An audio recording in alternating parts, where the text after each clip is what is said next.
Good morning from Council Chambers. We're going to be turning on the live streaming in about 30 seconds.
We'll roll call in just a moment here. Stand by.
Good morning and welcome to the September 7th City Council meeting. It's hard to imagine and also hard to describe because it's the last formal council meeting, and yet somehow it's not our last meeting. We've still got a week full of meetings that are going to take however long they take, which somehow seems appropriate.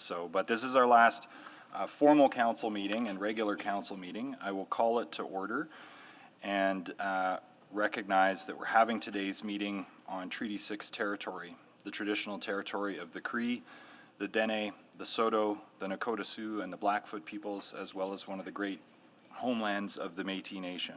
And I'd like to especially acknowledge that Grand Chief Vernon Watchmaker, Ogima Watchmaker, was with us here this morning from the Confederacy, and as well as Chief Morin from next door at Enoch. And it has been a special privilege to work on reconciliation with our partners near and far in the Indigenous community, urban Indigenous community members and leaders, as well as chiefs and Indigenous governments. And so I think the city, and we'll get into discussing this further in one of the substantive items, but just want to especially honor and express gratitude in accordance with the treaty spirit one last time. I will roll call now to establish attendance from members of council, many of whom are here in person today, and a few more were able to join for a reception. So it was nice to have most of the group together this morning in a safe way, masked and distanced for a bit of a reception. And thank you to the city manager and folks at the city for bringing us together in a safe way to be able to see each other, for, in some cases, for the first time in quite a long while. So that was lovely. So Councillor Banga. Good morning, all. Good morning. Councillor Carmel. Good morning. Good morning here in person. Councillor Katarina. Good morning. Good morning. Councillor Zadek. Good morning. Also here in person, along with Councillor Katarina. Councillor Essinger. Good morning. Nice to see you in person. Councillor Hamilton. Councillor Hamilton. Okay. It was nice to see her this morning and to be able to wish her congratulations on the birth of August Hamilton. Councillor Henderson. I am here. Yes. Only briefly. Welcome back, ever so briefly. Councillor Knack. Good morning. Good morning. Councillor McKean. Good morning. Good morning. Councillor Nickel. Good morning. Good morning. Councillor Paquette. Good morning. Good morning. And Councillor Walters. Present. Excellent. Councillor Essinger, would you be so kind as to bring forward a motion on the agenda? I'm happy to. I'm happy to move that the September 7th and 10th, 2021 City Council meeting agenda be adopted with the following changes. Additions under 6.3 Confederacy of Treaty 6 First Nations Memorandum of Cooperation Dialogue Renewal. 6.4 Kihiwin Cree Nation Memoriam, can't even say it, of Cooperation Dialogue. 6.5 ETS Fair Collection Support Maintenance Agreement with Quebec. 7.4 Bylaw 19875. 9.1 the sale of development land, Rampart Industrial. 9.3 collective bargaining update. And we don't need to add 9.5 because that has been deleted. Thank you. And Seconder, I Councillor. second the with I'm sorry, can we just clarify why we don't need to add 9.5? We've determined that the matter that was going to be discussed is moot, so it's been resolved. Thank you for that clarification. It's all good.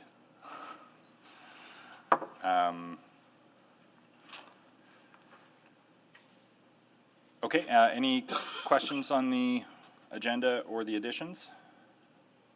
Not seeing any, please vote.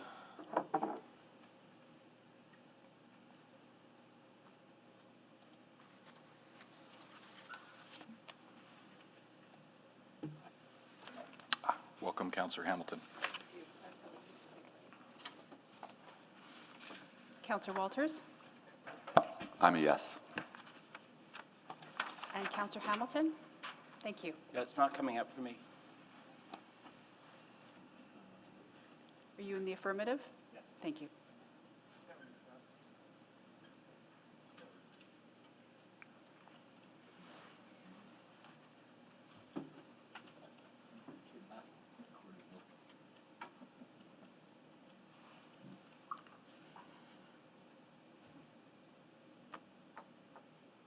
Display the votes. That's carried unanimously. The minutes, Councillor Knack. Holy smokes. There's a plethora of minutes for us to move today, so I will be moving the adoption of the minutes from the August 23rd, 2021 Executive Committee, the August 24th, 2021 Urban Planning Committee, the August 25th, 2021 Community and Public Services Committee, the August 26th, 2021 City Manager and City Auditor Performance Evaluation Committee, the August 26th, 2021 Executive Committee non-regular, the August 27th, 2021 Utility Committee, the August 30th, 2021 City Council meeting, the August 31st and September 1st, 2021 City Council public hearing, and the September 1st, 2021 City Council public hearing non-regular.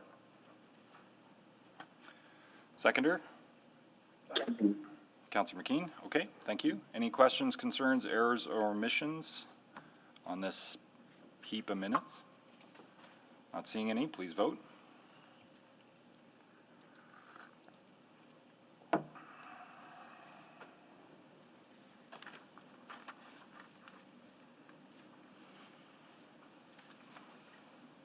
And Councillor Hamilton's a yes. We have all the votes, Mr. Mayor. Display the vote, please. Carried. Mayor Iverson, I'm sorry to interrupt. There's a note on the agenda that 7.1, there's a request to delete, so we may have a correction to make there.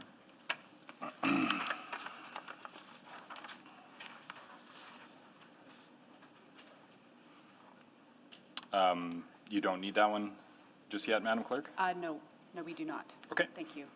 Why don't we take a quick motion to delete 7.1 then, just to tidy up? So moved. Thank you, Councillor Cartmel, seconded by Councillor Essinger. Please vote on deletion of 7.1. Just going to see how many things we can make Councillor Henderson vote on.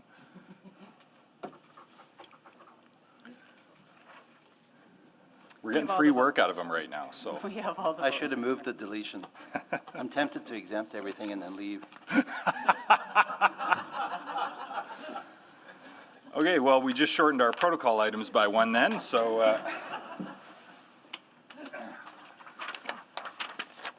School's not quite out just yet, so. All right, have you got the votes on the deletion? That's carried. Speaking of protocol items, we have several this morning, and starting with Councillor Henderson. Ben, if I may. I can say from experience that you don't do 4 terms on city council by accident. You do it because staying in tune with people and the community and striving to make a difference in the lives of others and believing in the potential of our city is a huge part of who you are as a person. And I think in your case, it's always been a significant part of how you present in the community. You are a champion for potential. From your days as the very first artistic director of Nexus Theatre through to today, you've seen what's possible when people come together for a cause. And I know you speak incredibly fondly of your work on so many different things, but particularly the council initiative on public engagement, and of course, the creation of our Winter City strategy. Of course, also being able to build relationships with and hear and learn from and reflect on the interests of our citizens as we build solutions together.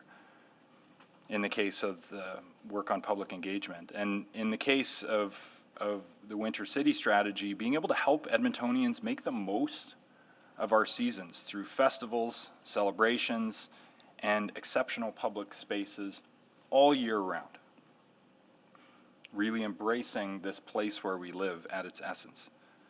And while we're always striving for improvements in both of those areas, how we relate to and hear from and work with our public, and on how we thrive and inhabit this place fully, I want to note that both the Council Initiative on Public Engagement and our Winter City Strategy are widely recognized, internationally award-winning pieces of work. And you've had a very, very strong hand in each of them. Now, in addition to being a visionary and an advocate for making the most of our winters, you've been the same for leisure, for recreation, and transportation year-round. Your willingness to champion public gathering spaces and public infrastructure certainly helped gain support for the development of new recreation centers, a safer and more integrated active network, the revitalization of Churchill Square, more equitable access to our river valley provided by the funicular, and many more projects that have helped Edmonton take its place on the world stage as a real urban center. Now, I know you and I share a strong desire to see poverty and homelessness a thing of the past in our city, along with environmental and climate concerns. And while we may not play witness to the end of poverty or full adoption of a clean energy future for Edmonton during our time on council here, we've seen extraordinary progress and laid important groundwork for it to continue and succeed. And your work with the Federation of Canadian Municipalities and the Green Municipal Fund has helped to spread that initiative and that leadership across our country. So as you leave local politics and make your bid for a federal seat, may your 14 years on council and nearly 30 years as a true champion for our city's potential serve you well, Ben. Thank you for everything that you've done as a voice for the people of Ward 8 and as a very strong contributing member of Edmonton City Council. Congratulations on 14 years, Ben.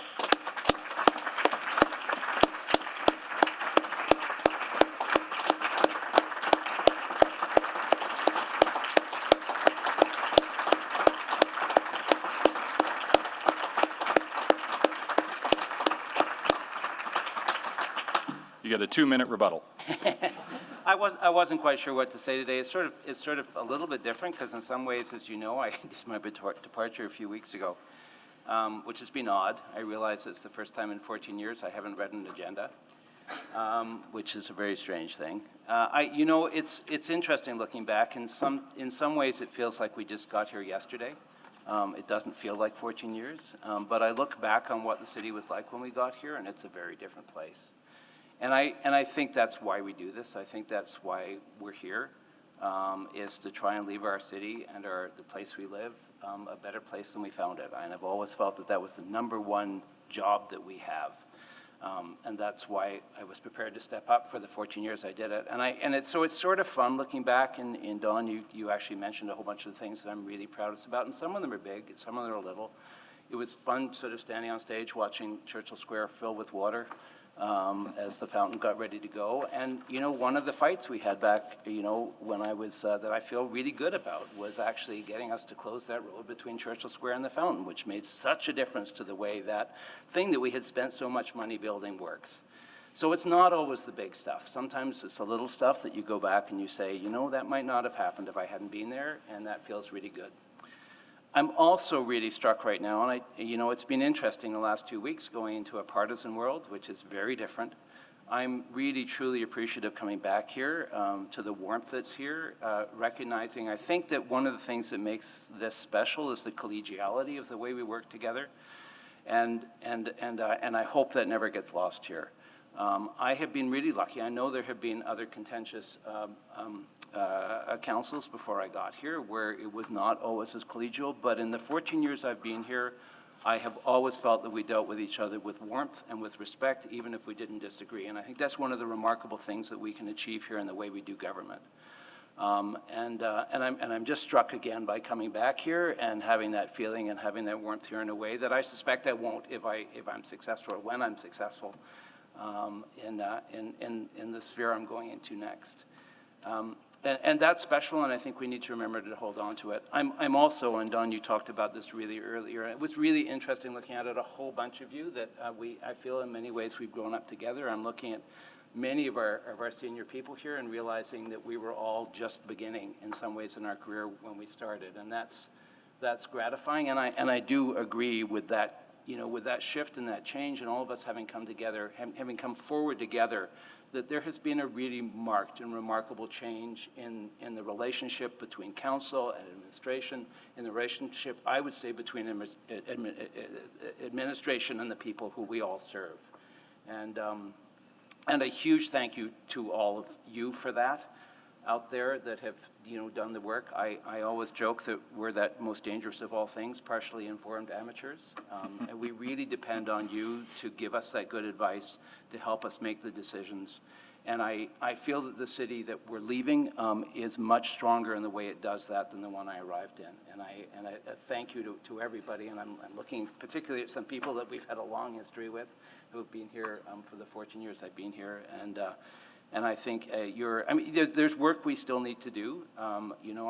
If I leave behind work undone, I really hope that in terms of energy transition, there's still work to be done there. In terms of ending poverty, there's still work to be done there. But I think we've taken major strides, and I think we have a real chance of getting there. And I would also say the other thing that I came here wanting to work on, and I think we've made, again, huge strides, is on the public engagement piece, but that will be an ongoing process. And I'm really encouraged by the fact that I think what we've really shifted is our thinking around why that is important and what our relationship is to our public, and I feel really proud of that as well. So I think with all of that said, just for Councillor McKean's sake, I have enjoyed the conversation, and I had to say it one more time, but it's I think it really is it's a wonderful relationship that I have. I think we have it's that three-legged stool of the public and administration and us that actually I think has moved our city forward in remarkable ways in my 14 years, and I really look forward to see where it goes next.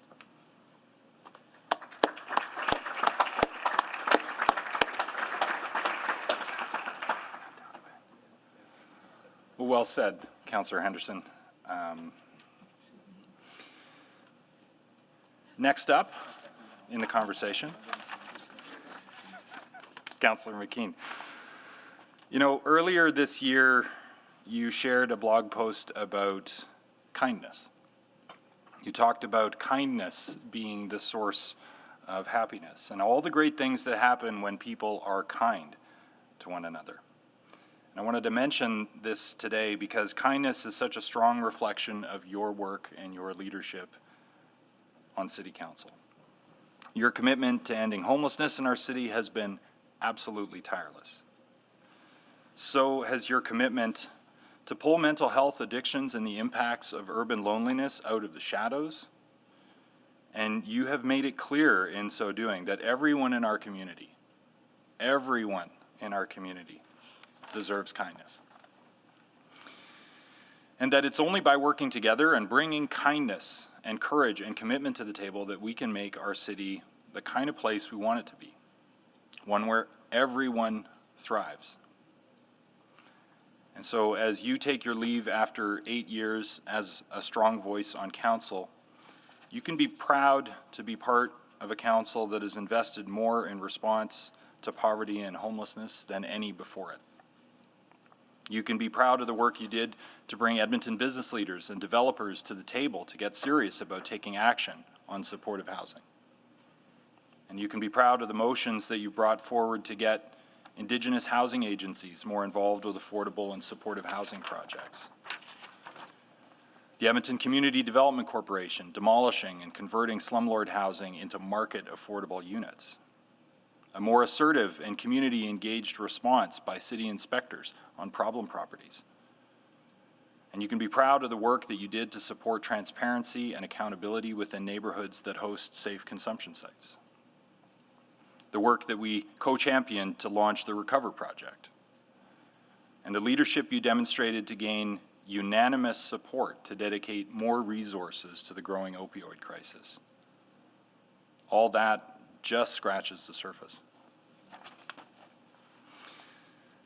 Now, I expect that when I want to find you in the future, you'll be relishing the beauty of a new park going in north of Jasper Avenue, as well as that great feeling of knowing that you've been part of advocacy and partnership wizardry and artful land acquisition that made it possible.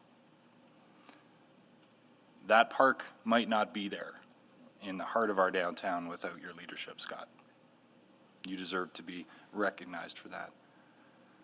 I hope you'll also relish the impact that you've had to make that park and all the public spaces safer through the establishment of our anti-racism committee.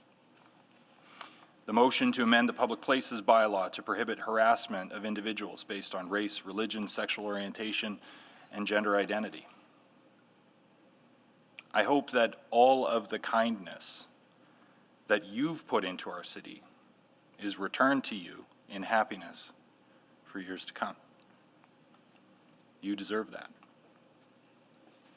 So thank you for your service and your commitment to making Edmonton a safer and more caring and kinder place to live for every one of us. Thank you, Councillor McKean, for your service.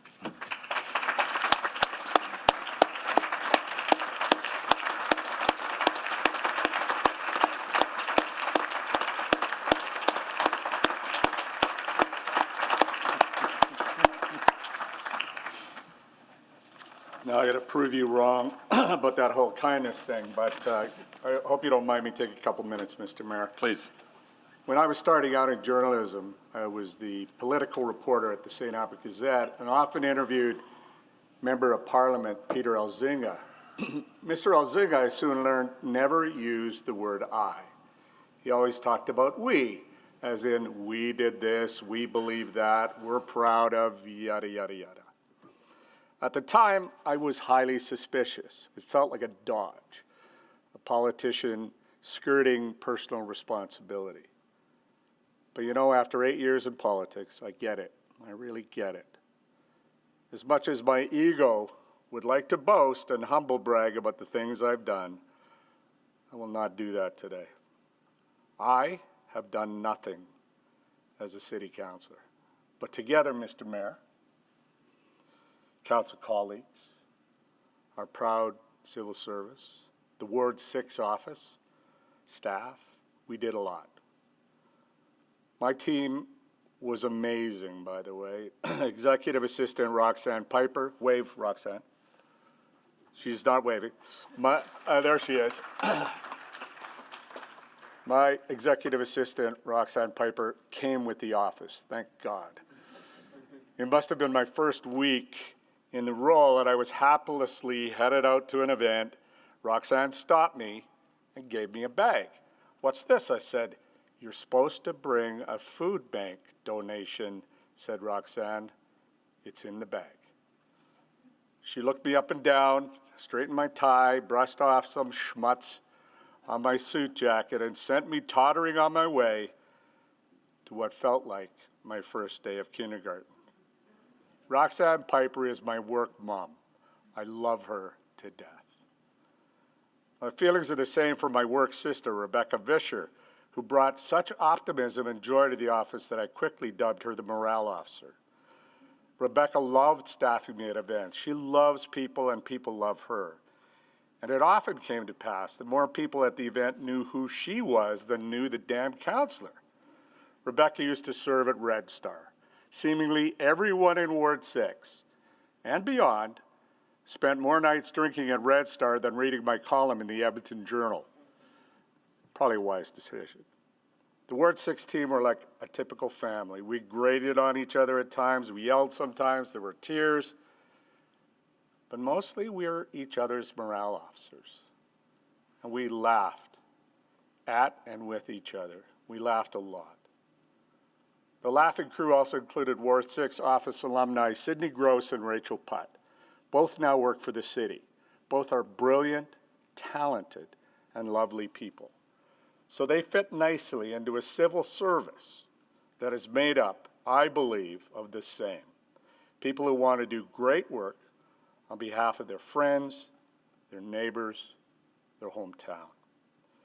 As a journalist covering City Hall, I saw mistakes and wild debates and rare cases of misbehavior, even criminality. But that was mostly at the city council level. What I've witnessed over and over in my time covering and being part of government was evidence of a caring, hardworking, and thoughtful administration, and an endless push-pull on city council towards a better Edmonton for everyone. So why not run for another term? You know, I've not answered this question completely, even for myself. It's a gut decision in many ways. I felt it was time to step aside and let someone else bring a fresh perspective and new energy to this busy, challenging, and interesting ward. What now for me? Well, I've got an announcement to make. I've quietly been asked to ghostwrite a few books. I don't think I'll be spoiling anything, be giving away a few titles. The first, How to Give a 5-Minute Speech in 20 Minutes or More by Don Iverson.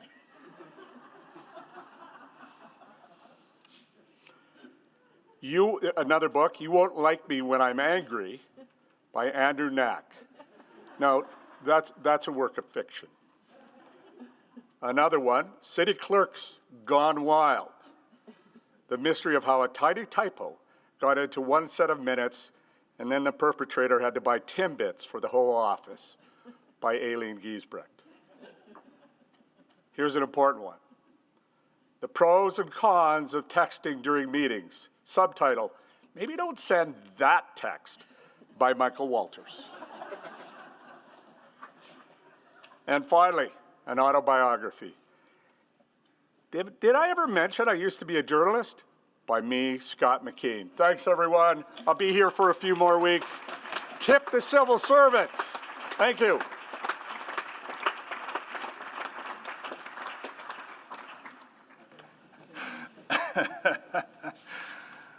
Oh, laughter is therapy. Thank you, Councillor McKean.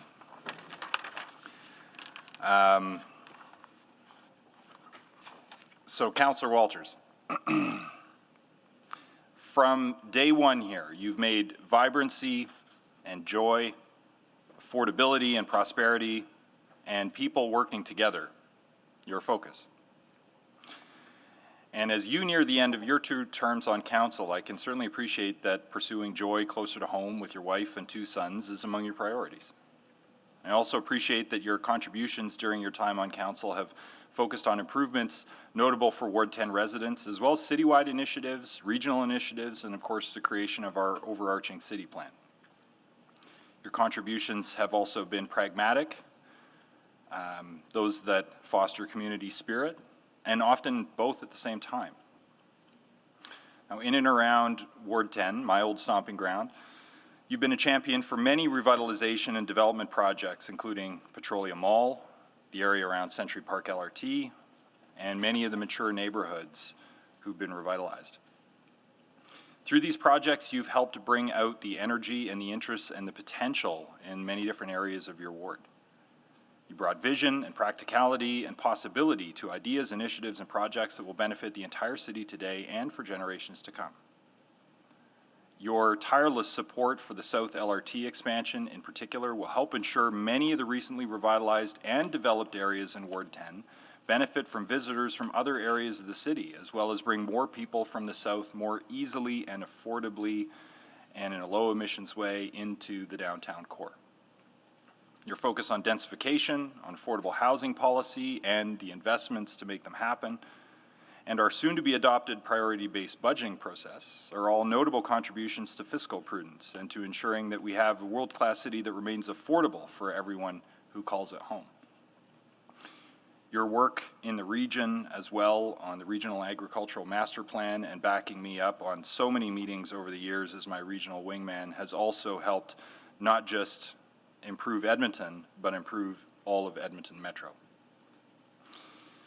Your work to help form the Energy Transition and Climate Resiliency Advisory Committee resulted in the creation of our city's first ever climate change adaptation strategy, which has been widely recognized by the insurance industry in particular. And after another season of fires, floods, and unusual weather patterns around the world, it's a welcome and necessarily ambitious strategy. Still pragmatic, yet also ripe with community spirit, are your work on the River Valley Alliance and your assistance in securing a long-term tenant in our beloved Remax field in West Rossdale. Go Riverhawks. So, Councillor Walters, your diverse interests, your keen business sense, your commitment to regional partnerships, to transportation choices, to economic development have laid ground that will ensure that we not only imagine the city that we want to be in 10, 20, and 50 years, but bridge to the future in a fiscally sound and sustainable way, all while experiencing the immense joy and vibrancy and natural beauty and opportunity that Edmonton has to offer. So thank you for your leadership and your service, Michael. I wish you all the best in your future, and I hope you enjoy every moment with your family and your newfound time out on the river in your canoe. Thanks for your service, Councillor Walters.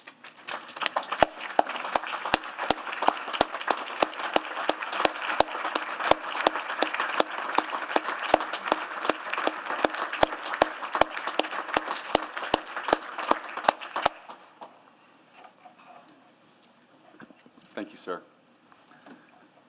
Actually, wasn't sure how I'd feel today. It's been I said a long time ago that I was not going to run again, so I've had this long stretch to come to terms with this. But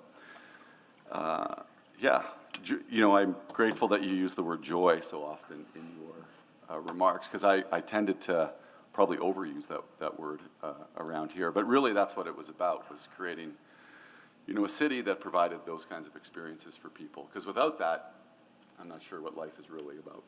So, you know, I think so many people that I've been able to work with up here share that vision and perspective, that we're trying to make this a really happy and joyful place for our citizens to live in, and a safe and healthy place for our citizens to live in. And I really believe that in our own way, with our own traditions and perspectives and values, we all believe that, and we all aspire to do that in our own way. So I did want to thank Dawn. You know, I don't know if you remember, but we had this lunch at the Sugar Bowl Cafe in 2012 where you suggested I should maybe think about running for council, because you were probably going to do something different at the time than be a city councillor. And I was really, honored by the request, and, it didn't take a lot to convince me. I had sort of some previous political aspirations that I toyed around with unsuccessfully, and it was a logical step.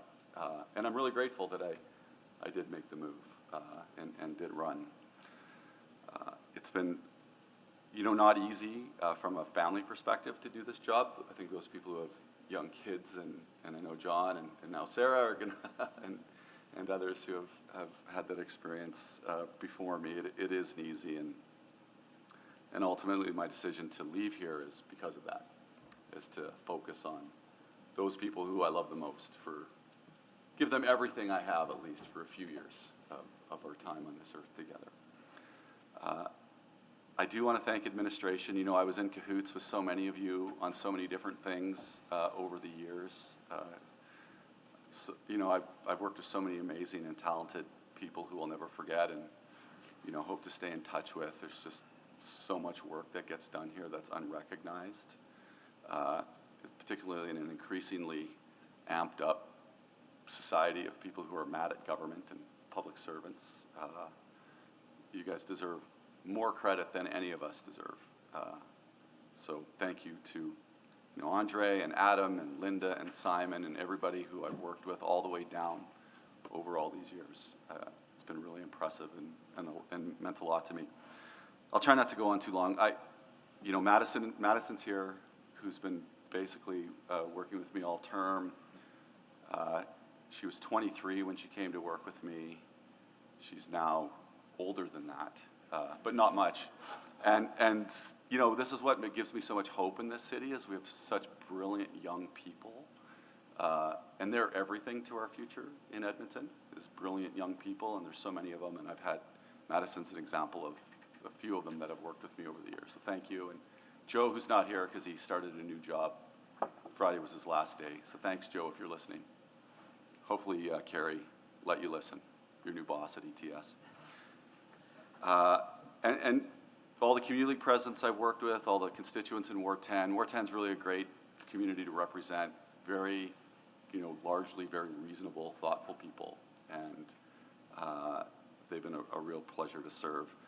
And whether it's, on issues like advocating for LRT and getting, $1 billion, project funded, to getting 12 seconds added to the walk light across 51st Ave from Southgate Mall to the Pleasant View Seniors Home, all of those things and everything in between.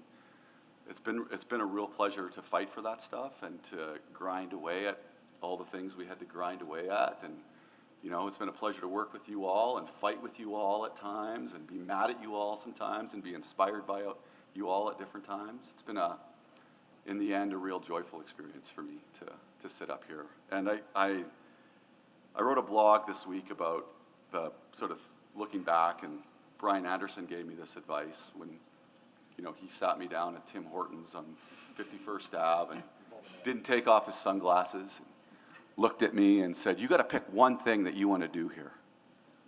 You have to focus on one thing. What's your one thing?" So my one thing was I wanted to change how the city grew and be part of working with a group of people who also shared that value, that we needed to sort of shift our growth patterns. And so I wanted to give a nod to Brian because, I sat beside him for 4 years. He's not with us anymore, but, so many great people have got the chance to sit up here and to be one of 13 in a million people over, the very small number of people, really, when you think about it, that got this opportunity. It's a complete blessing to have been elected twice, to serve with you all. And then in the end, I thank Kara and Isaac and Samson the most of all, because they've been my biggest supporters and have been incredibly patient with me. Because I'm not the kind of guy who went home and stopped thinking about this. I kept texting people and writing stuff down. I couldn't ever get this job out of my head. And they put up with all that poor behavior on my part for 8 years. And so it's all done. And wish me luck in focusing on my family for the next however many years I do. Thanks, everybody.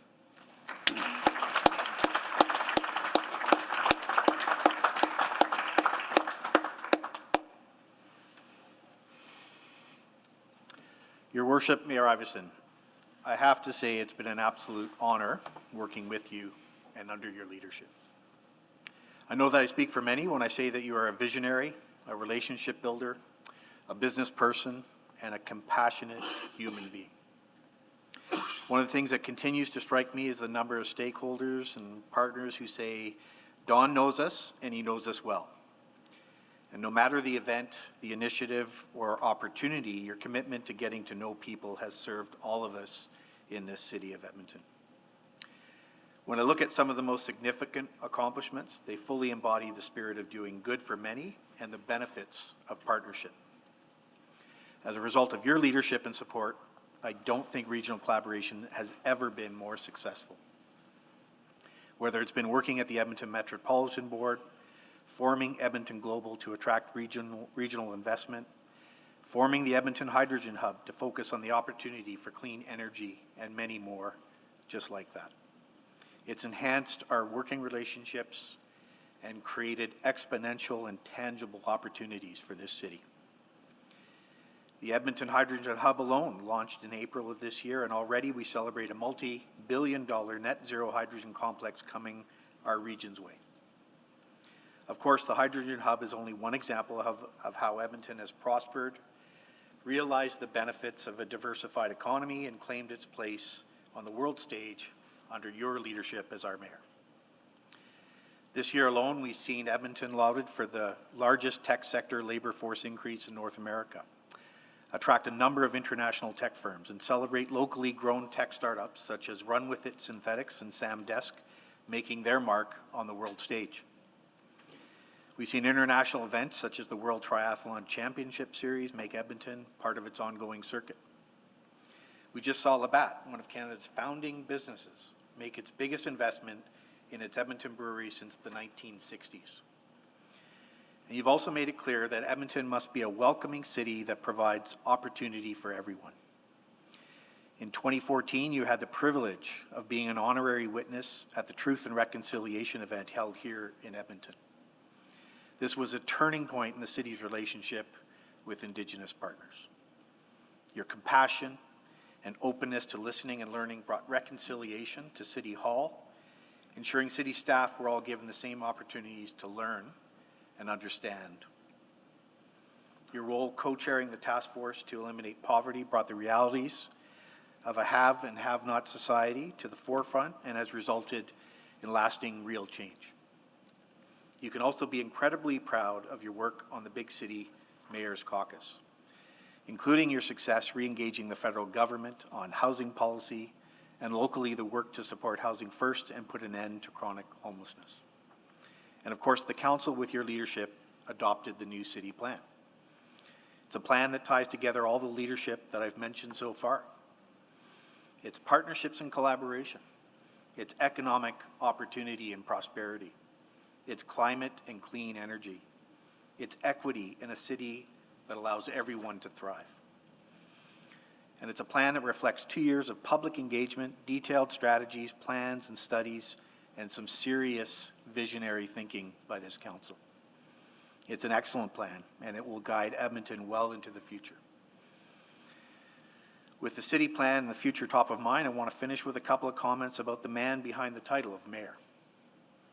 He's a genuine, hardworking colleague, an exceptional boss, and your team from your office are all here and ask that I share on their behalf what an honor it's been for them to work with you these years. You're a working parent. You're an all-around stand-up person. And we're so lucky as a city that you have chosen to serve and leave your mark here in the city. Amiskwachiskayan, also known as Edmonton. Mr. Mayor, you've spoken often about how you want Edmonton to be a city where your children choose to stay and work and live, and I believe this idea will be your legacy. As public servants, all of us in administration want you to know that this legacy becomes our duty as public servants here in the city. We will continue to work hard to ensure this city is a place where all of our children can choose to stay, work, and live. You've helped to put Edmonton on a path where our future is bright and where the youth of today will find themselves in a livable sustainable, and thriving city. Mr. Mayor, on behalf of all Edmontonians, thank you for your commitment to this city. We wish you nothing but the best in your next chapter and look forward to seeing what great things you will accomplish next. Well done, bravo Zulu, and thank you, Mayor Iverson, for your service.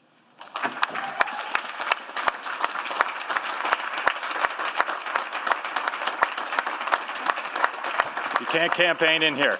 Put those away.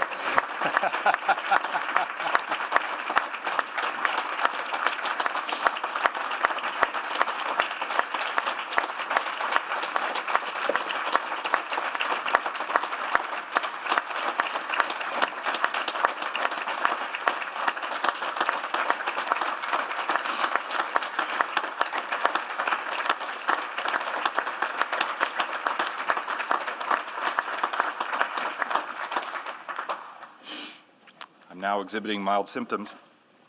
I think that means I have to leave. Wow. Thank you. Thank you, Andre.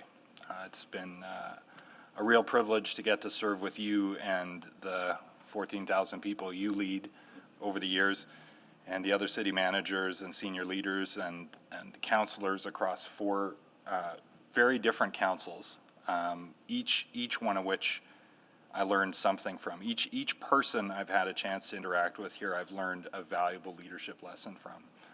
Some of them I learned the hard way, but a lot of them I learned with your kindness and your support and your occasional good-natured ribbing.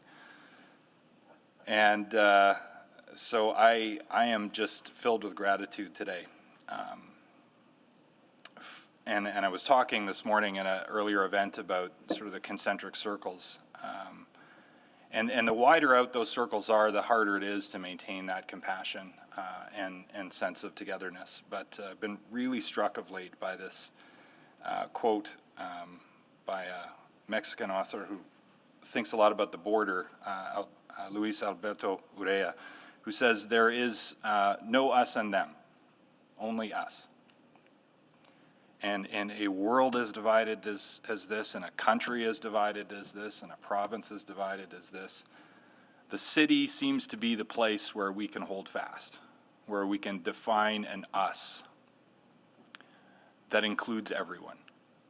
Our regional partners, Indigenous peoples and governments who are essential partners for us now, inextricably linked, civil society, business community, community leaders, artists, entrepreneurs, all of us are Edmontonians together.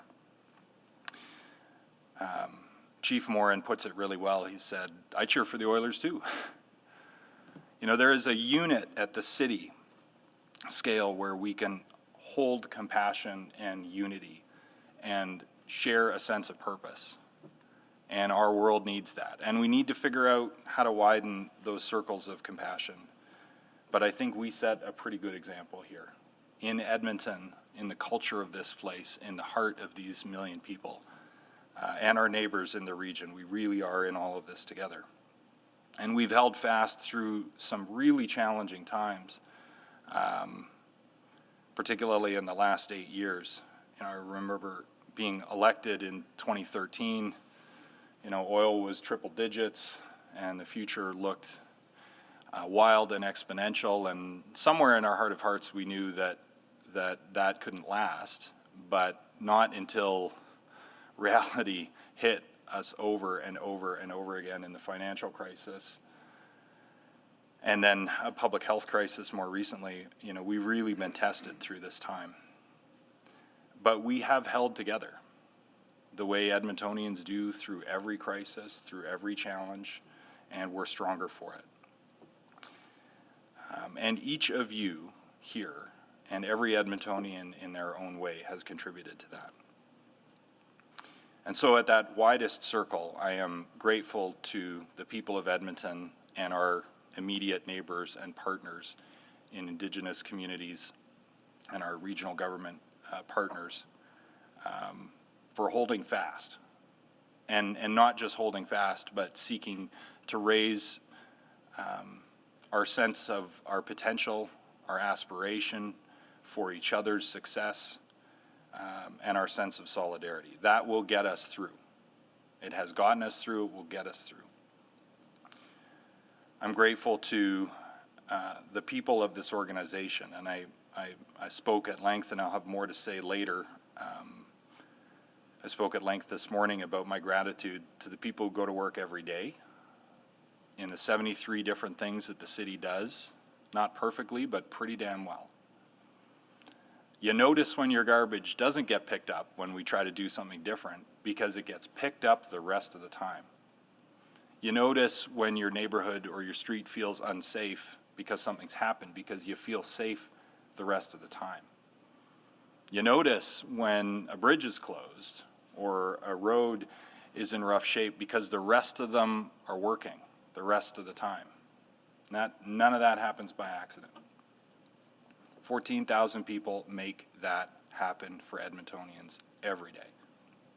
And I'm grateful to every single one of them. I'm grateful to this city council and the city councils I've worked with before for sharing the level of ambition that I had for this city. Embodied in many different things, too numerous to mention, but the city plan ultimately codifies, as Andre said, all of that aspiration for this city, which I think has found its confidence and knows what it aspires to be and is no longer underestimated by anyone sitting up here. I want to thank my staff in particular who are here. Patricia and Jan, who've been here since the very start. Dan, who's worked with me since knocking on doors in 2007 back in the day. Moops, who was with me on the hallway and then with me in the mayor's office for many, many years, and is still with me on this shoulder.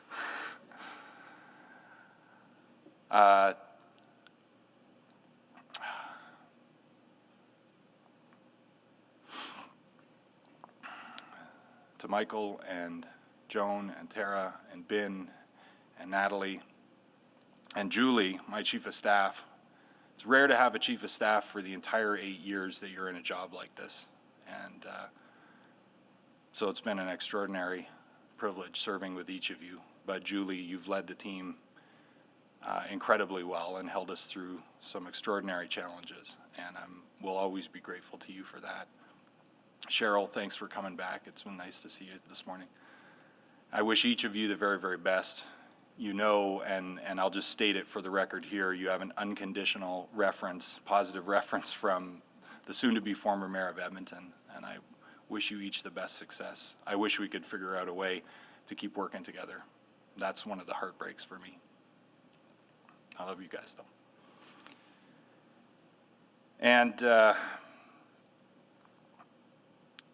as I've reflected a lot on this, you know, it's a difficult decision not to run again, but because I still believe really powerfully in local democracy. I think that what we do here is special.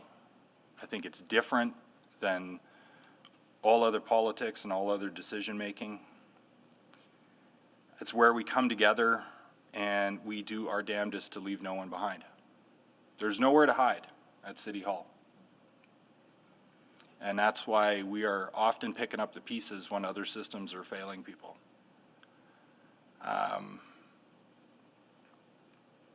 But we need local democracy to be the last best place where, despite all of those other divisions in the world, we can come together as us, not as us and them. We can continue to inspire that spirit of working together, the resilience that we need, the tolerance for differences of opinion, the incorporation of diversity of perspectives to make decisions that are greater than the sum of their parts. And a good day in this room, you still get to see that happen. Decisions are not pre-baked. Sometimes you have a pretty good sense of where it's going to go. But sometimes magic happens in this room still. And we need more of that. That's why local governments across the country should be entrusted with more responsibility, not less. Treated like the leaders that we are, given the opportunity to help solve the real intractable problems that divide our province and our country and our world. And so I still powerfully believe in local democracy and what it stands for. And I didn't want to be here 4 years from now cynical about that. So rest assured, I still believe powerfully in it, and I still believe powerfully in this city and its potential, and I wanted to leave absolutely undiminished in that faith in this place and in what we do here on behalf of the people who share this city. And so I am tremendously proud to have had the opportunity to serve with each of you for the 1 million people we work for, and my kids, and all of our kids and grandkids who we are really working for. And when we take that long-term view, when we look out 10, 20, 50 years and try to build something better for them and don't think from one news cycle or one budget cycle or one election cycle to the next, extraordinary things are possible. And I think these councils have shown that, and I hope that's something that Edmonton never forgets. So it's been a slice and an honor to serve. Thank you.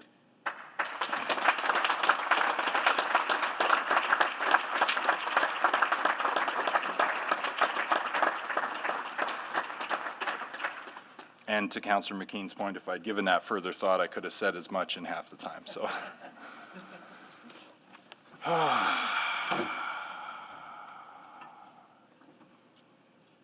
Now what? No, we still have a whole meeting to do, and then a whole week of other stuff to do.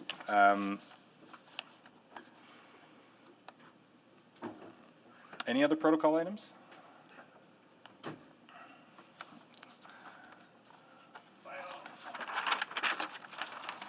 Thanks for coming back, Councillor Henderson, for that. All right.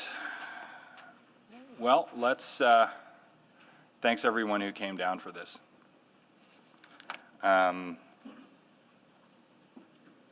Let's select items for debate. One last time.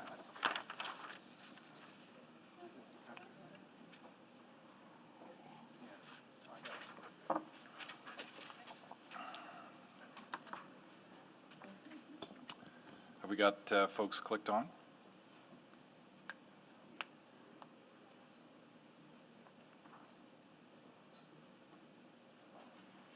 No selections? Well, that's easy. Can't see. Has anyone clicked on? Yeah, we've got I did. Councillor Banga, followed by Councillor Knack. Councillor Banga?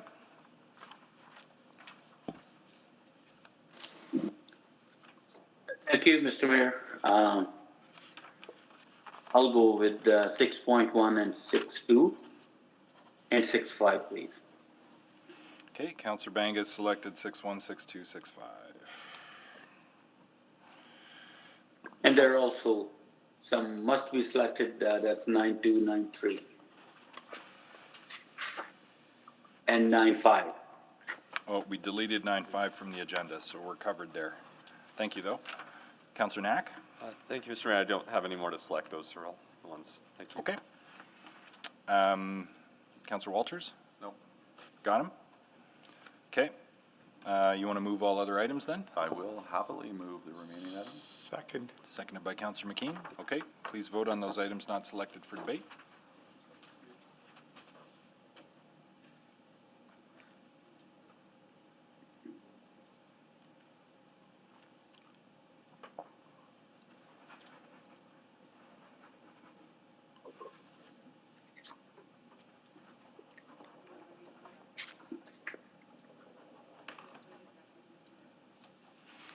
I could just check unanimous consent. Is there any objection to approving those items not selected for debate this morning? If the votes just come out. Oh, is it coming?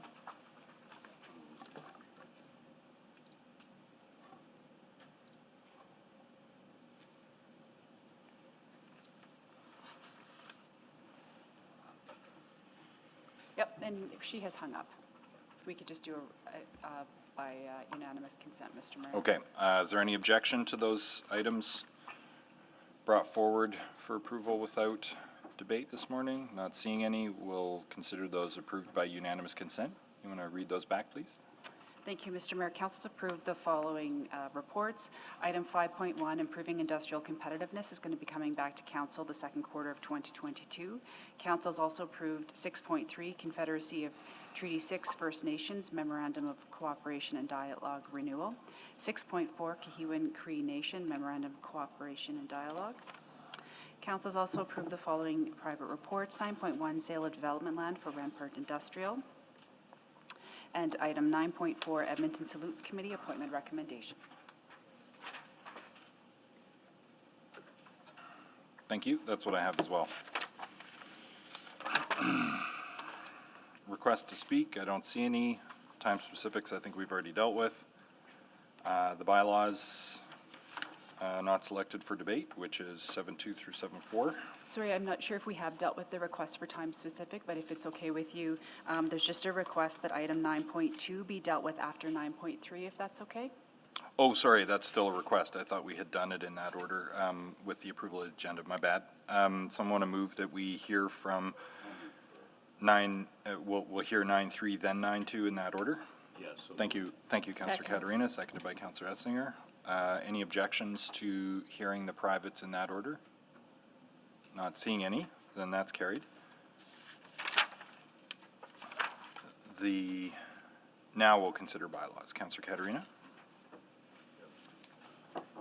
Mr. Mayor, I'll move first reading of bylaws 7.2 to 7.4. Second. Please vote on first reading of the omnibus bylaws. I'm just waiting to get confirmation that the system's back up and running. Yep, it's back up. Might need to refresh your browser.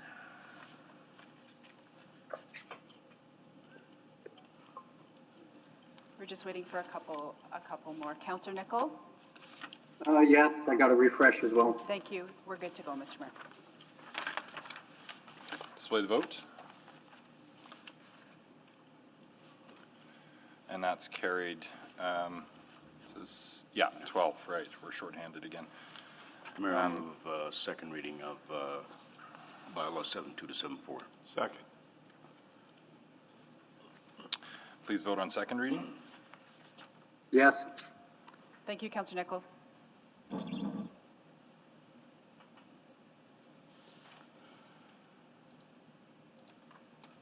We have all the vote. Display the vote. Carried. And Mr. Mayor, I'll move consideration for third reading 7.2 to 7.4. Second. Third and final reading, please vote. No consideration. It was for consideration. Oh, sorry, consideration. A little distracted, apologies. On consideration, please vote. We have all the votes. Display the vote. Carried. Mr. Mayor, I'll move third reading for 19871, 19872, and 19875. Second. Please vote on third reading.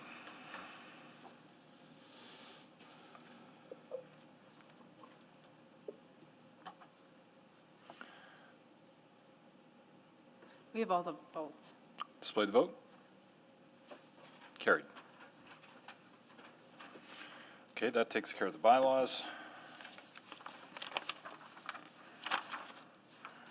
Are there any councillor inquiries today?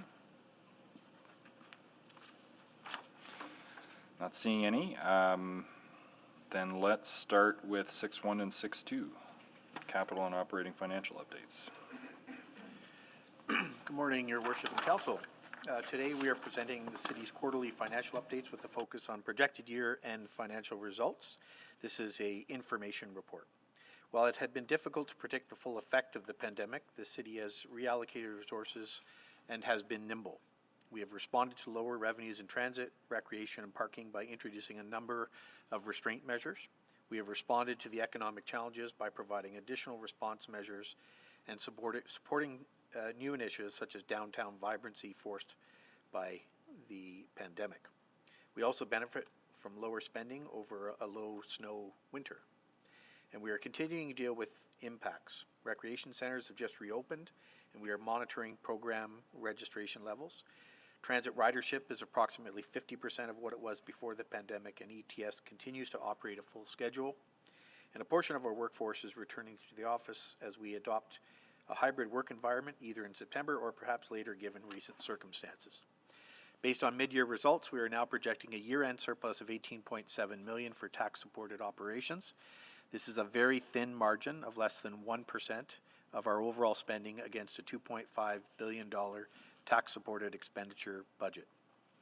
Because we are continuing to face challenges from the pandemic, we advise that this comparatively small amount be used to deal with pandemic impacts that lie ahead. These impacts will include the continued loss of revenue, will likely be much greater than this small surplus, and therefore we need to ensure it's available for challenges that continue to lie in front of this city. Acting Financial and Corporate Services Deputy City Manager and CFO Stacey Padbury will now continue the presentation of capital and operating updates. Thank you. Thanks, and good morning, Council. The operating financial report reflects the June 30th, 2021 year-to-date operating results and the year-end projected results compared to the approved budgets. I'll cover Waste Services, Land Enterprise, and Blatchford before discussing the tax-supported results in more detail. I'll go over some financial pressures that the organization continues to face before providing a quick overview of the balances in our key reserves. I will turn then to a quick discussion on the capital financial report, including an update on significant capital projects and the results against the 2019 to 2022 capital budget and debt servicing. Starting with enterprise and utility operations, Waste Services is currently projecting to end the year with an $8.7 million favorable budget due to the lower than anticipated costs for processing organic waste, contract savings from cart rollout, lower amortization, lower personnel costs due to vacancies, lower power costs, lower equipment and maintenance costs, and additional savings due to the revised schedule for the Enerchem shutdown. This is all partially offset by an increase in scope for the decommissioning of the landfill and the related post-closure liability, and decrease in investment earnings due to lower interest rates. For Land Enterprise, land sales is currently projecting to end the year with a favorable variance of $14.8 million as a result of favorable market conditions. The Blatchford redevelopment is projecting to end the year with an unfavorable variance of $10.1 million due to market condition for sales. The Blatchford Renewable Energy Utility and all three CRLs have no significant variances to report.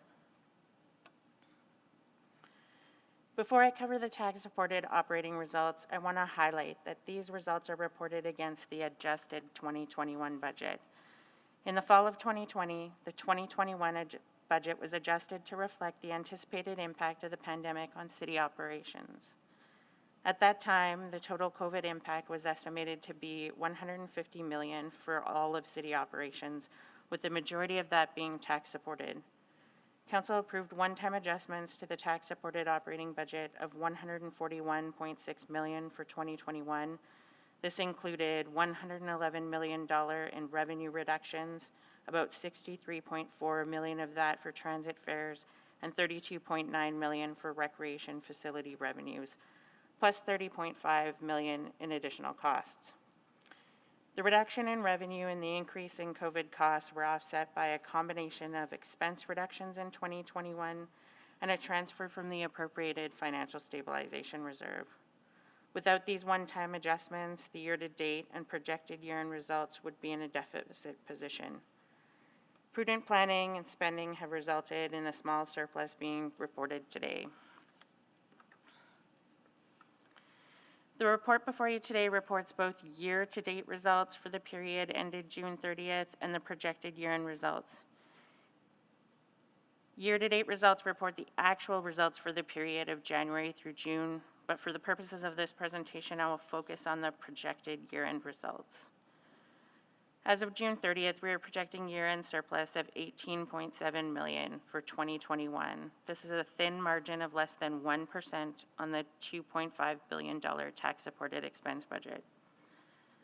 This small surplus represents the combined tax-supported results across the corporation, and it includes lower than expected revenues in transit, recreation, and parking, and lower franchise fees. These lower revenues are offset by favorable expense variances, including personnel and personal protective equipment. An overview of the significant variances is presented on page 3 of attachment 1 of the operating report. The projection does include approximately $13 million in surplus in the snow and ice control program.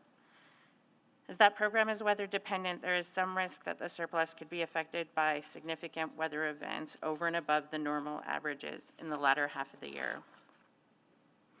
It also includes $2.5 million in projected expenses of the $5 million funding approved for the downtown vibrancy in the spring, and is being absorbed in the current year's operating budget. Absorbing the downtown vibrancy cost is not without risk, but we continue to dig deep to capture this small surpluses across programs and are relying on actual expenditures trending under budget for the remainder of the year in order to absorb these costs. So while administration generally does not plan to run a surplus or carry a deficit, we are working to preserve the small surplus that currently exists to respond to the pandemic's lasting effects anticipated through 2022. We know there are significant financial pressures ahead, a low tolerance for tax increases, and no indication of further one-time support from the federal or provincial governments. This slide, which is an updated version of the June 7th Emerging Financial Items Verbal Report, shows you why. COVID-19 has had a significant impact on our operating revenues and will likely continue this trend through 2022 and into 2023.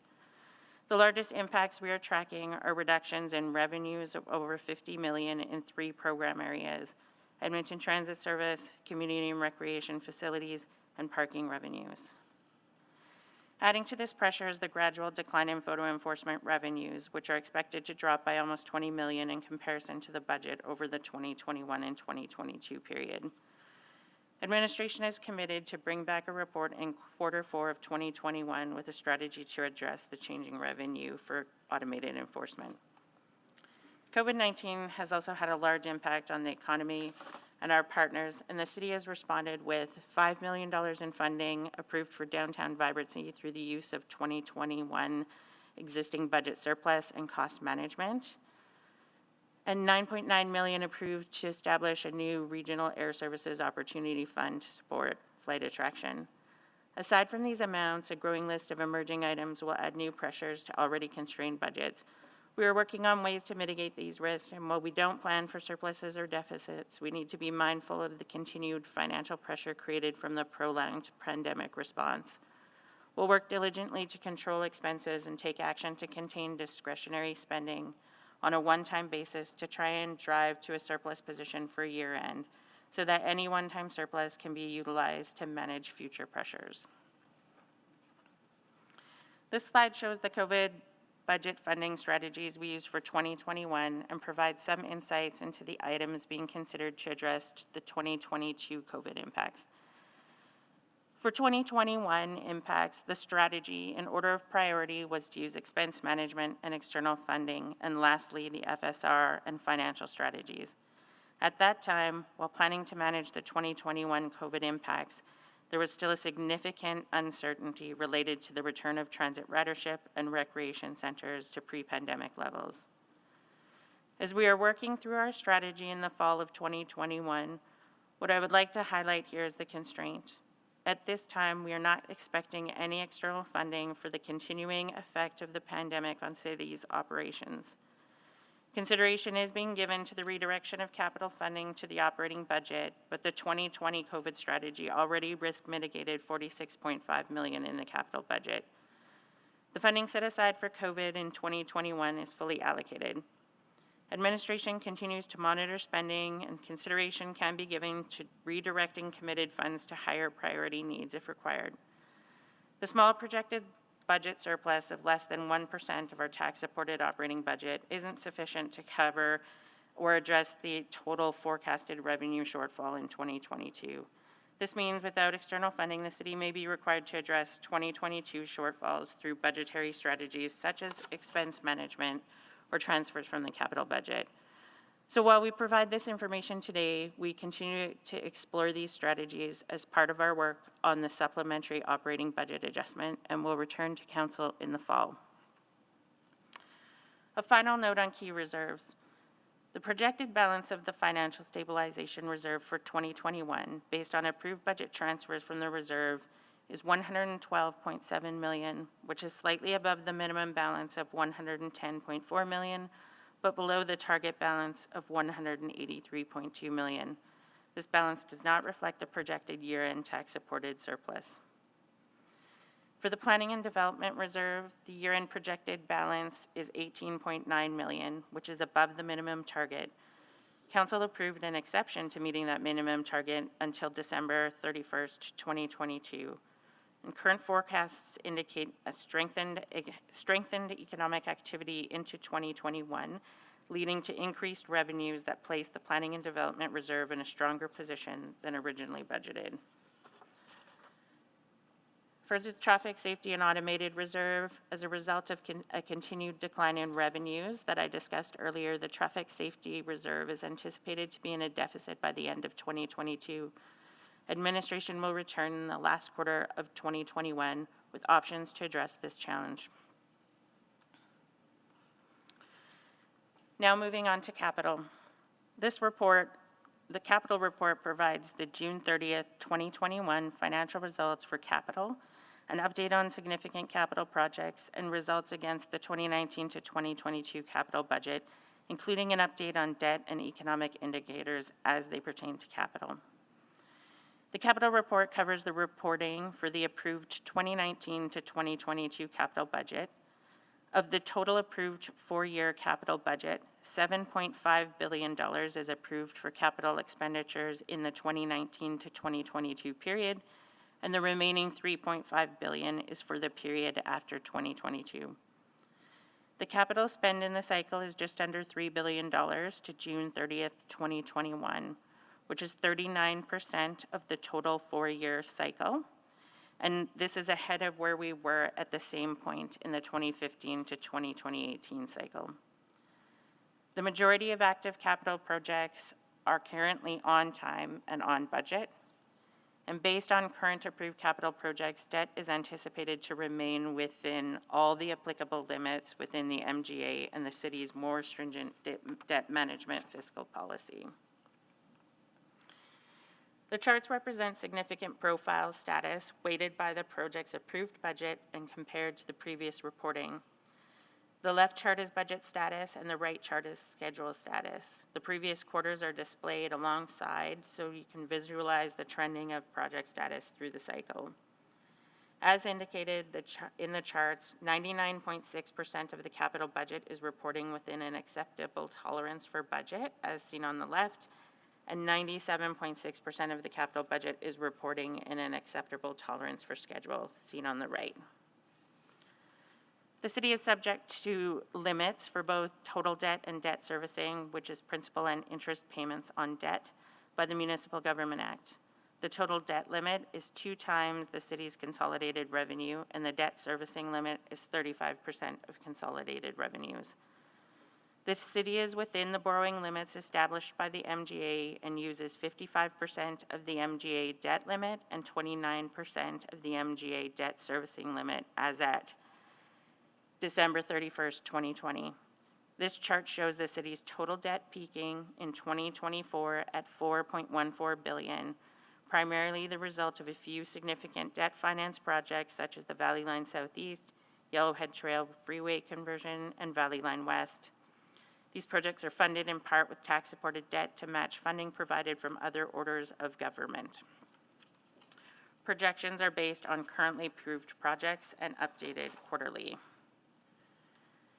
The city is also subject to its own more conservative debt limits outlined in the debt management fiscal policy. This limits the total debt servicing for the city to 22% of consolidated revenues compared to 35% under the MGA, and 15% of tax levy revenues for tax-supported debt. The city is currently within its more stringent debt servicing limits and used 46% of the city's total debt servicing and 62% of the tax-supported debt servicing limit this year. Debt limits have not been adjusted for future effects of the COVID pandemic on revenue, and we continue to monitor this. In conclusion, our forecasting shows we're on track for 2021. We have planned for and adapted to the ongoing impacts of COVID-19 on our services and capital projects, and have managed the corporation's finances within acceptable ranges, with a small forecasted operating surplus to support the global challenges we face this year and beyond. The recent S&P Global ratings confirm the city's high credit rating is further affirmation that we have responded well in the pandemic and are in good financial shape during a very volatile time for the city of Edmonton. Thank you. I'm happy to answer any questions you may have. Well, thanks, Ms. Padbury, for that update on fiscal health, which looks pretty good. Questions on that? Councillor Banga, you'd selected this. Thank you, Mr. Mayor. Questions regarding our expense reductions. What I see on one of the sheets is we have, of course, the revenue reductions. Everybody sees that, no issues there. But in the funding strategies, expense reduction of $51.2 million. Is that as a result of cutting services, or is it I guess savings from efficiencies? Like, what are the proportions, if there are any, if you know? So that $50 million related to the budget adjustments that we had made in the previous in the fall of 2020 for 2021, and it was primarily adjustments in our forecast on savings for changes in service levels that resulted directly from the pandemic. So things like having recreation facilities closed, plus any areas where we made expenditure reductions on a one-time basis in order to decrease, like anything that could be discretionary that we could decrease to help us be able to respond to the pandemic. Okay, so the biggest impact on the FSR is basically from these expenses that we put back into I guess operating, right? That's correct. Okay. Just in light of that, there were some help from the province and from other levels of the government. Are those in these, or they are just in the capital impact? So last year when we brought you the year-end financial report, we took the surplus plus the essentially the money that had been given to us by the province, the most funding.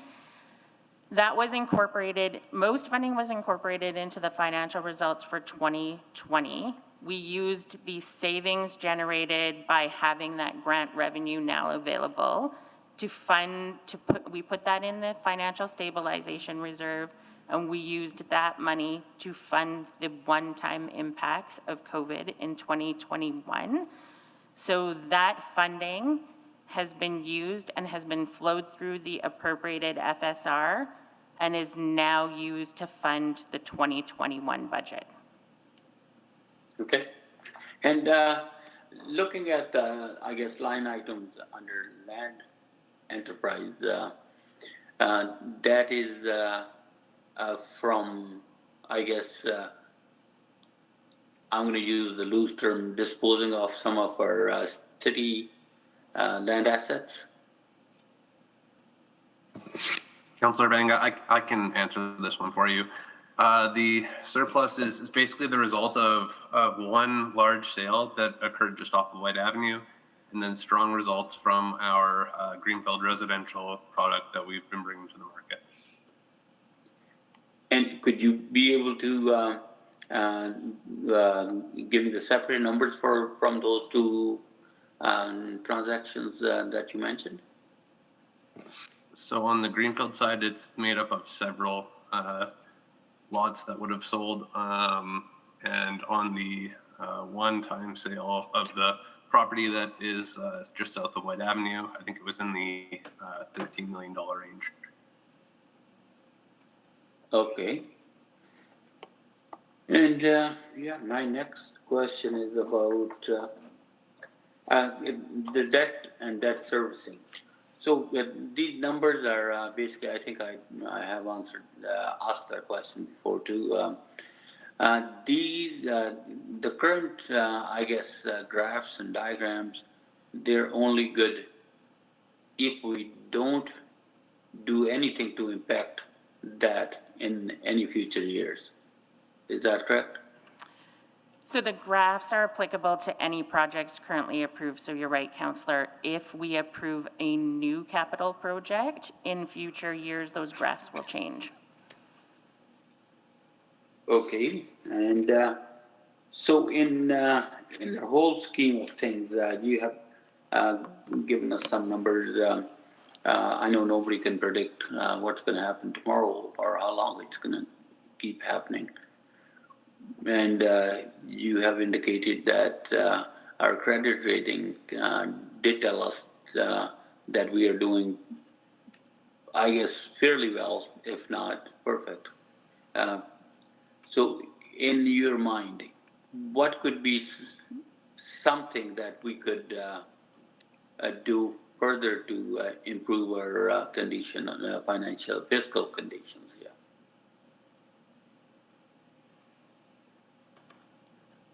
So I think what is critical to either maintaining or continuing our current financial position is prudent planning in the fall supplementary budget adjustment. It's very difficult for us in the pandemic to be able to get a real sense of where the pressures might be. But we continue to monitor those pressures, respond accordingly, control our discretionary expenses, and manage our reserves so that we have the ability to be able to respond on a timely basis without creating a snowball effect of additional financial pressures. Thank you. My time's up. Thank you. Can't see the list. We don't have anybody else, and I've asked in the chat if anybody has. Oh, okay. Someone want to move receipt of information? Happy to. Second. Thank you, Councillor Walters, seconded by Councillor Hamilton.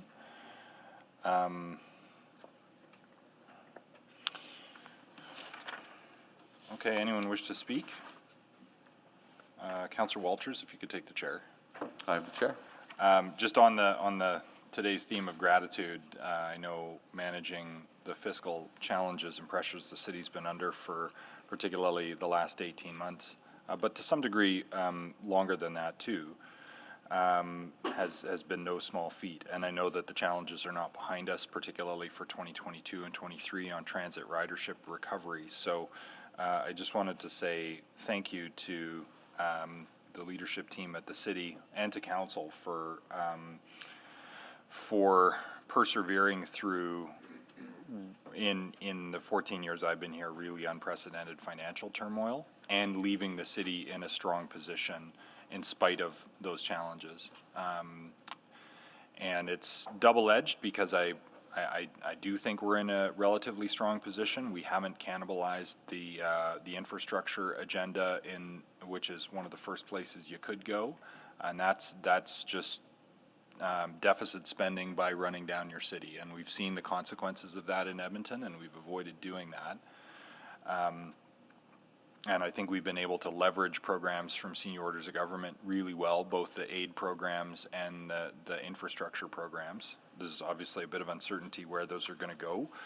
federally, but I think the table stakes of investing in cities is now well established with all of the parties. So notwithstanding the to and fro on the federal scene, I think there's going to continue to be support in the form of what used to be called the gas tax and some of the specific initiatives around transit and housing and green infrastructure, no matter the outcome. So hopefully that gives us some confidence to proceed. And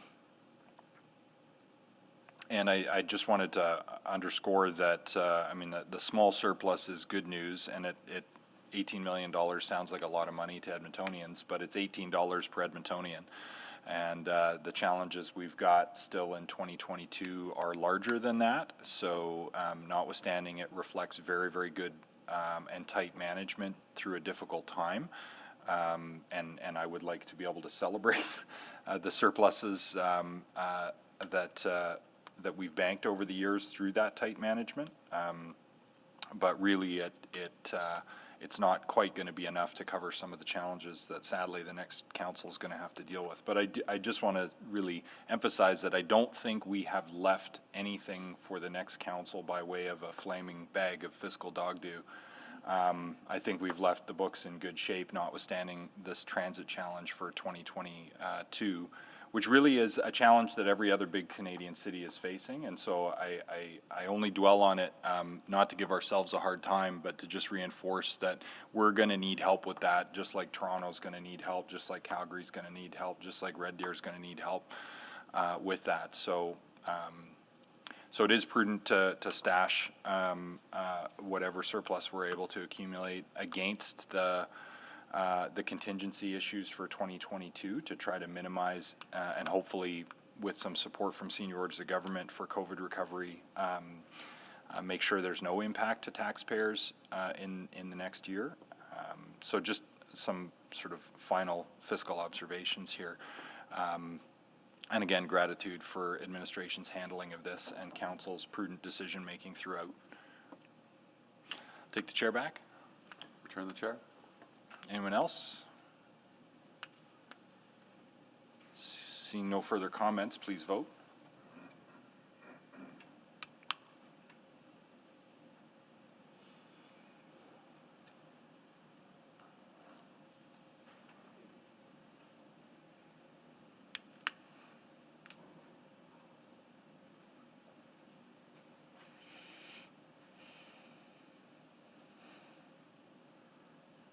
Councillor Nicol, or sorry, we just got yours. Councillor McKean.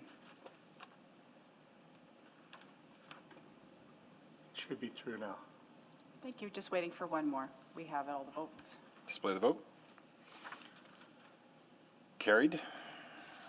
Next up is 6.5, ETS Fare Collection Support and Maintenance Agreement with Cubic. Councillor Banga, you had questions on this one? I was wondering if there is a presentation on it from the administration. Your Worship, we do not have a presentation. We just have opportunity to answer any questions that council may have. Okay. I really didn't have any questions. I was hoping to gain some more insight into this thing, but if nobody else has any questions, I will just move this item. I think it's only for information. Second. Or is it approval? It is an approval because it's just outside of delegated authority, and so it requires special dispensation from council, but the rationale is laid out in the report. Okay, good enough. I'll move that recommendation. Awesome. Second. Councillor McKean will second it. Any further debate on 6.5? Not seeing any. Please vote.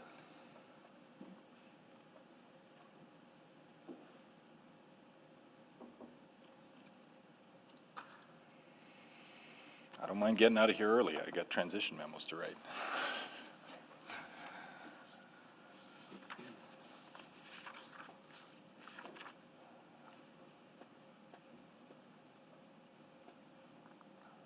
Councillor Zadek? Okay. Could you tell me what you sent? Yes. Thank you. We have all the vote. Display the vote. Carried. Okay. I believe next up is Councillor Knack's motion on bus network expansion opportunities. Yes, Mr. Mayor. So I'll just read out the motion again, that administration provide a report identifying opportunities for bus network expansion, including but not limited to bus rapid transit implementation within our existing bus network through the remaining federal funding recently announced, to be presented alongside the mass transit study report coming in the first quarter 2022. Second. Seconded by Councillor Zadek. You want to introduce it? Sure, just briefly, there, as we know, there was federal funding that was announced for a lot of our transit priorities, including the LRT. My understanding is that some of that has not all been accounted for in terms of what we need to use it on or what we should plan to use it on. And so while there is some work underway, I think we've had a few conversations. I know Councillor Zadek had a motion we previously discussed. We've seen in the city plan the reference to things like bus rapid transit. But I don't actually think there's a clear plan for how we would use any additional transit funding. And so what I'd like to do is just have that come in, as it mentions, alongside the overall mass transit report, just so we can create a game plan. What do we need? Do we need bus garages? Do we need new buses? Do we need on demand? But who knows what we need? I just don't think we have a clear strategy on it yet. And so that was why I wanted to bring this forward, so that the next council in the first quarter will have everything in front of them in order to help inform their future budget deliberations, particularly in relation to how we'll continue to hopefully invest in our transit system. So that's it. Questions? Anyone wishing to speak? Councillor Knack to close? No, thank you. All aboard would also have been an acceptable answer. Please vote.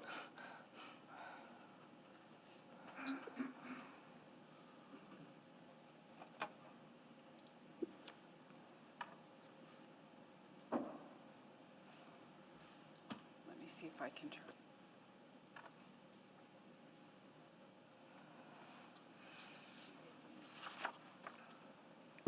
I'm a yes. It's coming up sometimes, it doesn't come up sometimes. Yeah, thank you, Councillor. We haven't sent the vote out just yet. We're just trying to get the system back up and running. But if you'd like to do it with unanimous consent, Mr. Mayor? Sure. Is there any objection to bus network expansion opportunities motion?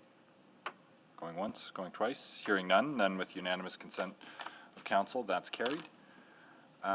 I now need a motion, and we will deal with these in reverse order once we go in private, in accordance with section 24, advice from officials for 9.2, and 24, as well as 25, disclosure harmful to economic and other interests of the public body for 9.3, the collective bargaining update.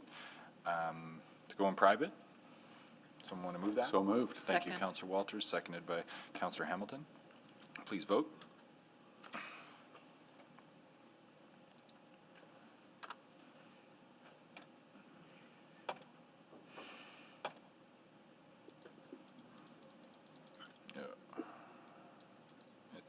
It's half come up for me. How about unanimous consent? Any objections to going in private, subject to those FOIP provisions? Going once, going twice? Not seeing any, then we're in private.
I've been here the whole time.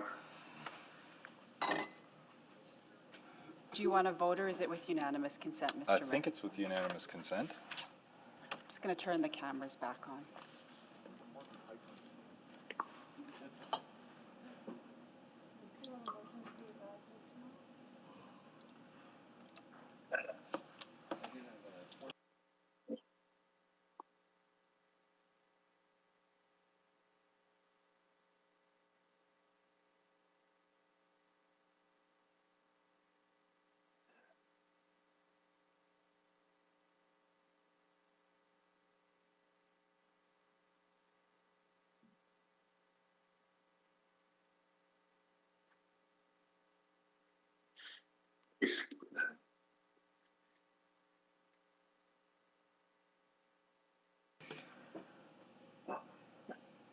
So we're live, Mr. Mayor. I think we're good to go. Okay. I need a motion to receive and for information and keep in private. Thank you, Councillor McKean. Second. Councillor Cartmel, I think, got the second, and we'll deal with both 9.2 and 9.3 together. They're both receipts, subject to sections 24 and 25 previously outlined. So to keep those, receive and keep those in private, please vote. Yes. Yes, Madam Clerk. Thank you, Councillor Paquette. Thank you, Councillor Katarina. Looks like I'm a yes. Thank Yes. you. Thank you, Councillor McKean and Councillor Nickel. We have all the votes, Mr. Mayor. Display the vote, please. Carried. Are there any notices of motion? Not sure when we deal with them. Any motions without customary notice? No, but please keep Friday. Yes, so we may, it's a bit anticlimactic because we've got EAC still tomorrow, and given the emergent situation, we'll, with COVID, we'll keep that in the book, and then of course we have tomorrow's public hearing, which will potentially sprawl into further days, and if there's any emergent business that we need to deal with, we'll have the public hearing to deal with it. So, but this last regular meeting of City Council is adjourned. Thank you.